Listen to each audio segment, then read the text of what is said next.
Muito boa noite. Nessa quinta-feira, 13 de julho, vamos falar dos fechamentos ao redor do mundo e, ao final, uma notícia mais impactante, que o PT vai arrecadar 600 milhões de reais que bancaremos todos nós. Pois bem, vamos lá. Para começar, o ouro fechou em alta pela terceira sessão seguida por conta da queda do dólar e a queda dos juros futuro dos treasuries, dos títulos públicos americanos lá nos Estados Unidos. Com isso, o petróleo também subiu pela terceira sessão seguida, o cobre fechou em forte alta também por conta dessa desvalorização da moeda americana no mundo todo. E o que levou a essa desvalorização americana? Ontem saíram dados de inflação nos Estados Unidos e hoje saiu dados de inflação ao produtor, lá no começo da cadeia produtiva, os preços ao produtor. Basicamente, os preços vieram abaixo do que o mercado esperava, esse índice, levando a crença, levando a expectativa de que o Banco Central americano tenha que subir os juros apenas mais uma vez e não subir ou permanecer subindo por mais tempo. Lembrando que taxas de juros mais altas nos Estados Unidos acabam atraindo o capital para lá, para capturar rentabilizar o capital em dólar com taxas mais altas, uma vez que é o considerado risco zero com os títulos públicos americanos, e acaba levando uma desvalorização de todas as outras moedas em busca do dólar. Quando os Estados Unidos também não sobe mais os juros, a expectativa é que estrangule menos a economia, né? Uma vez que o crédito não ficaria tão caro, tão mais caro durante muito tempo, e o mercado acaba projetando isso positivamente. Então todas as bolsas subiram ao redor do mundo, inclusive os títulos, as bolsas americanas, e com isso o que a gente viu foi uma desvalorização do dólar, uma alta das bolsas e uma queda dos juros dos títulos públicos americanos, uma forte queda. Há poucos dias, o título público americano de 10 anos tinha novamente rompido a barreira de 4% ao ano, já voltou para 3,75%, 3,76%. Então é uma queda bastante forte nesses dados que saíram, projetando que, com uma inflação ao produtor mais baixa, eles estão mais próximos de controlar ou de levar a inflação para a meta de 2% e não precisariam subir os juros com mais força, como eu falei. Ainda mais, saíram dados da OPEP, os principais países produtores e exportadores de petróleo, que são 13 membros, em que eles colocaram nas suas projeções que farão a exploração, retirarão do solo 30 milhões de barris de petróleo por dia no próximo mês, que é uma alta de 2 milhões de barris por dia a mais do que o mês anterior. Fez uma expectativa também, uma projeção de demanda por petróleo crescente no mundo. Essa demanda chegaria a mais ou menos 104 milhões de barris de petróleo por dia, o que hoje está pouco acima de 100 milhões, e ela projeta um mercado apertado em 2024, ou seja, uma demanda maior por petróleo. Isso também acabou estimulando essa alta da commodity, como eu falei, tá? Pois bem, subiu então o S&P, o Dow Jones, as bolsas americanas com o dado de inflação ao produtor e com o pedido de seguro-desemprego semanal, que veio ainda apertado, mas basicamente em linha com o que o mercado esperava.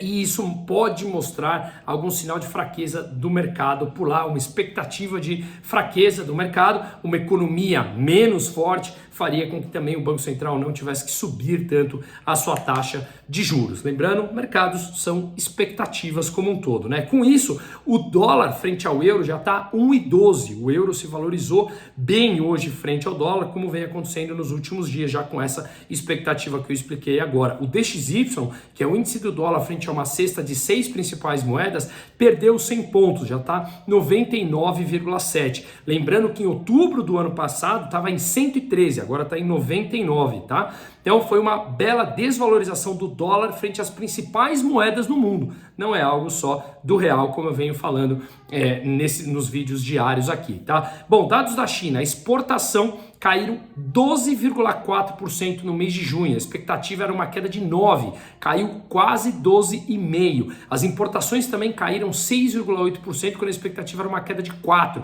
Então, caíram exportações e caíram importações, mais um dado fraco da economia chinesa. O superávit comercial, a diferença entre exportação e importação, foi de 70 bilhões de dólares no mês, quando a expectativa era 74 bilhões, tá bom? Bom, falando da zona do euro, a produção industrial, ela subiu no mês 0,2% em maio, no comparativo de abril, e veio abaixo do que o mercado esperava. Anualizado, esse dado caiu 2,2%, menos 2,2% na produção industrial da zona do euro, também mostrando alguma fraqueza, mas a inflação por lá está bastante distante de ser controlada, o que leva o Banco Central a ter que subir mais ainda a taxa de juros, tá? Lembrando que eles foram um dos bancos centrais mais atrasados em começar a subir a taxa de juros e também assumir que essa inflação era algo preocupante, existente, persistente e tudo mais, tá? Pois bem, entramos agora nas notícias aqui do Brasil.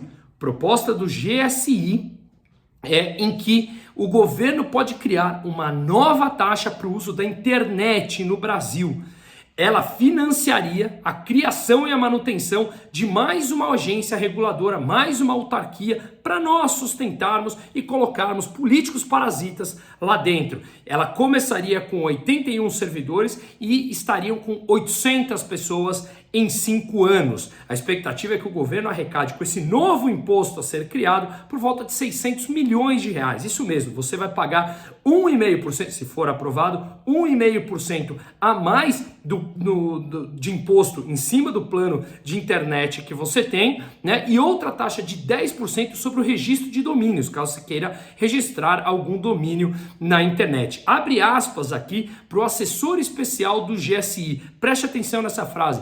Infelizmente, tudo que o governo faz, o cidadão tem que pagar. Sim, e a gente não tem sequer opinião sobre isso. Não é mesmo, Brasil? Não é mesmo? Seus parasitas impressionantes. Nesse caso, a nossa percepção é que nós estamos cobrando relativamente pouco por um serviço relevante para os usuários da internet. Fecha aspas, afirmou Marcelo Malaguti, assessor especial do GSI. Para quem acreditava que não viriam impostos, está aí, além da reforma tributária, que eu vou postar um vídeo bem detalhado sobre isso amanhã, tá? Seguindo na notícia de empresa, a Coteminas, aquela que tem como proprietário o filho de José Alencar, que foi ex-presidente do Lula lá atrás, em outros mandatos, basicamente nos seus mandatos anteriores, né? Basicamente, ela demitiu 720 funcionários, mas vamos lembrar, a Coteminas é aquela em que a Shein falou que vai contratar 2.000 trabalhadores para mandar a sua produção para a Coteminas, lembrando da relação muito próxima do seu dono com o Lula, e justamente aquela que eles estão aceitando manter isenta abaixo de 50 dólares, e assim seja. Eu sou contra taxação, porque isso financia um Estado grande, mas isso obviamente tem que ser tirar os impostos, basicamente diminuindo o tamanho do Estado. Coisa que o PT faz é crescer o Estado. Isso não é ideologia, isso são números econômicos, basta ver, tá? Outro ponto importante, na mesma lógica, como eu falo, que ele continua parado lá no começo dos anos 2000, a política econômica do PT continua a mesma. O Lula vem falando, que tal a gente fazer uma aberturazinha para a linha branca outra vez, ou seja, geladeira, fogão, ter taxa de juros subsidiada,